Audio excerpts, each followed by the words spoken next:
Shalom, Assalamualaikum warahmatullahi wabarakatuh. Om Swastiastu, Namo Buddhaya, Salam Kebajikan. Perkenalkan, nama saya Esther Ruthana Mema, NIM 23302203. Pada kesempatan kali ini, izinkan saya untuk mempresentasikan hasil proposal saya dengan judul Pengaruh Struktur Modal, Profitabilitas, Likuiditas terhadap harga saham pada sektor kesehatan yang terdaftar di Bursa Efek Indonesia pada tahun 2019 hingga tahun 2023.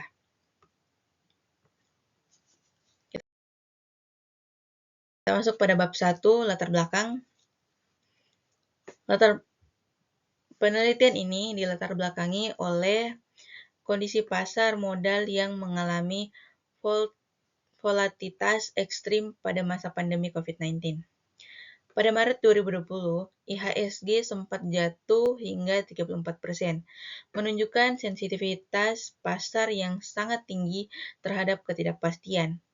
Setelah krisis mereda, pasar kembali pulih. Namun, ketidakpastian ekonomi global masih mempengaruhi pergerakan saham, termasuk sektor kesehatan.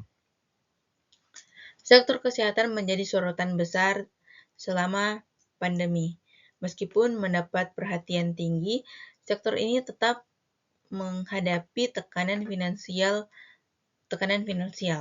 Beberapa isu penting adalah peningkatan struktur modal atau DR yang berpotensi menaikkan risiko keuangan, penurunan profitabilitas atau ROA karena beban operasional meningkat di masa kritis, turunnya likuiditas yang memberi sinyal negatif kepada para investor. Kondisi ini memunculkan pertanyaan mengenai bagaimana ketika faktor ini mempengaruhi harga saham perusahaan kesehatan.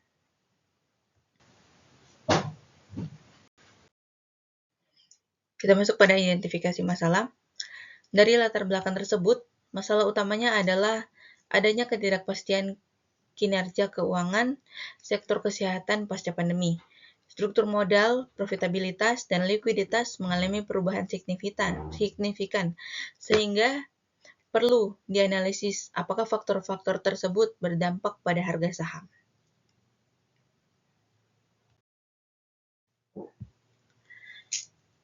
Kita masuk pada manfaat penelitian. Penelitian ini bermanfaat dari sisi akademik maupun praktis. Pertama, memberikan bukti empiris terbaru mengenai kondisi pasar setelah pandemi. Kedua, memperkaya literatur terkait analisis keuangan perusahaan. Dan yang ketiga, dapat menjadi referensi bagi peneliti berikutnya yang ingin meneliti sektor kesehatan atau pasar modal.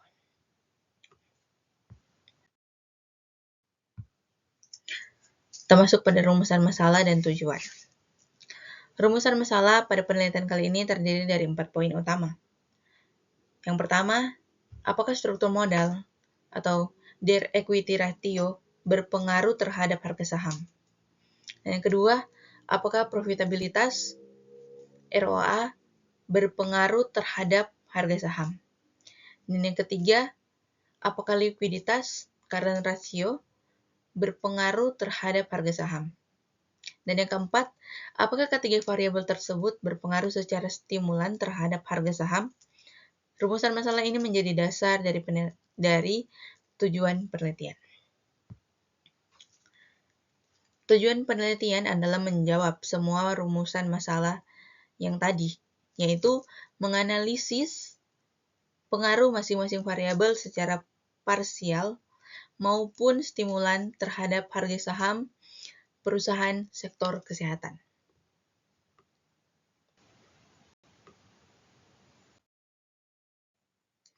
Kita masuk pada konsep dasar manajemen keuangan.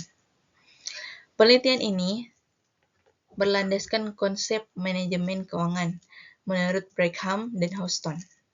Manajemen keuangan mencakup keputusan pendanaan investasi dan kebijakan dividen. Tujuan akhirnya adalah untuk memaksimalkan nilai perusahaan. Oleh karena itu, mengetahui bagaimana variabel keuangan mempengaruhi harga saham menjadi sangat penting.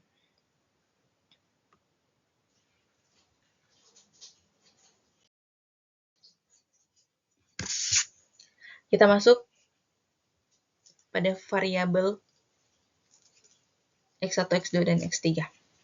Variabel independen atau variabel yang bebas terdiri dari 3 komponen.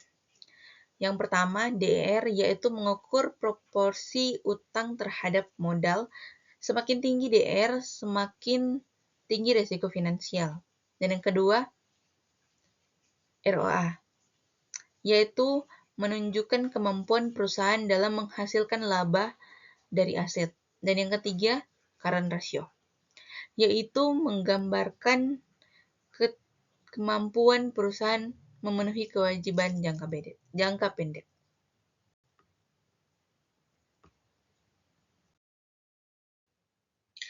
Kita masuk pada variabel Y.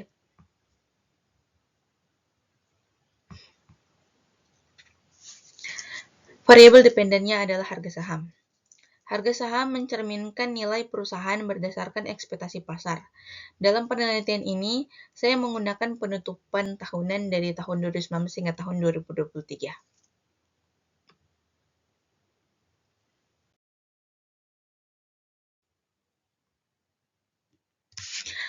Kita masuk pada penelitian terdahulu. Berbagai penelitian sebelumnya menunjukkan hasil yang berbeda-beda.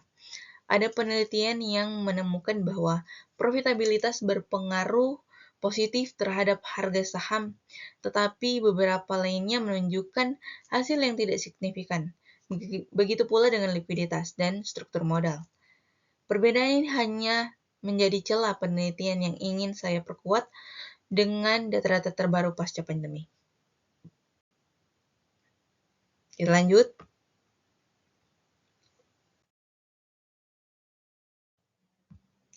Kita masuk pada kerangka pemikiran. Kerangka pemikiran yang dibangun berdasarkan teori dan temuan terdahulu. Profitabilitas diperkirakan berpengaruh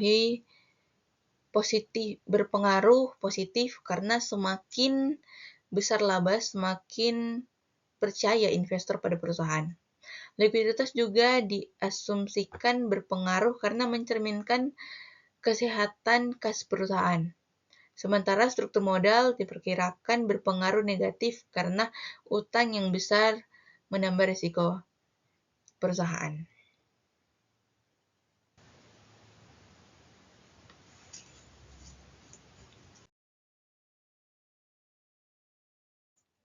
Kita masuk pada bagian hipotesis. Dari kerangka teori tersebut, saya merumuskan 4 hipotesis. Hipotesis yang pertama, profitabilitas berpengaruh positif, signifikan terhadap harga saham. Hipotesis kedua, likuiditas berpengaruh positif, signifikan terhadap harga saham. Hipotesis ketiga, struktur modal berpengaruh negatif, signifikan terhadap harga saham. Dan hipotesis keempat, ketiga variabel berpengaruh secara stimulan terhadap harga saham.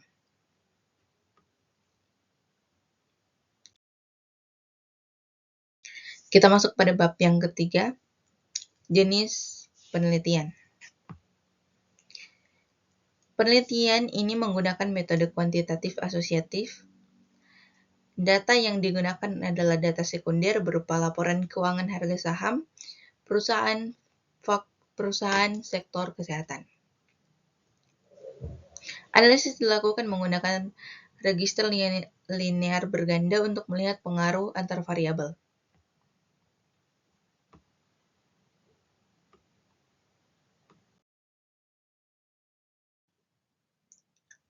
Kita masuk pada waktu dan tempat. Lokasi penelitian adalah Bursa Efek Indonesia karena seluruh data diambil dari laporan publik Bursa Efek Indonesia dan website resmi perusahaan. Waktu pengumpulan data diperkirakan berlangsung sekitar 2 bulan setelah proposal diterima.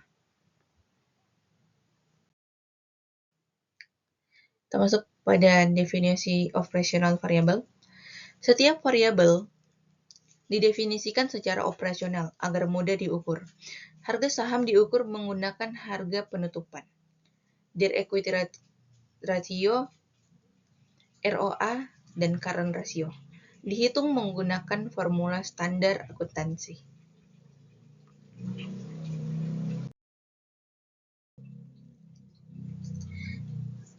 Kita masuk pada populasi dan sampel.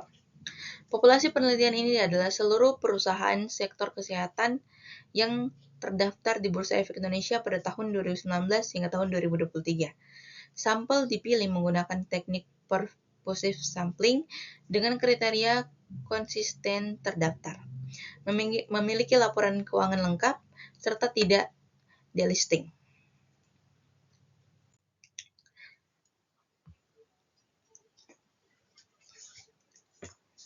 Baiklah, kita sekarang masuk pada sumber penelitian. Data dikumpulkan melalui observasi tidak langsung atau metode dokumentasi. Sumbernya adalah laporan keuangan anual, report, dan data harga saham. Seluruh data kemudian diolah menggunakan software statistik untuk uji asumsi klasik dan regresi.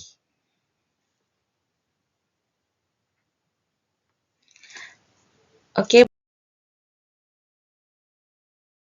baiklah, demikian pemaparan proposal penelitian saya. Semoga penelitian ini dapat memberikan kontribusi bagi pengembangan ilmu manajemen dan keuangan dan menjadi referensi bagi kita selanjutnya. Terima kasih dan shalom.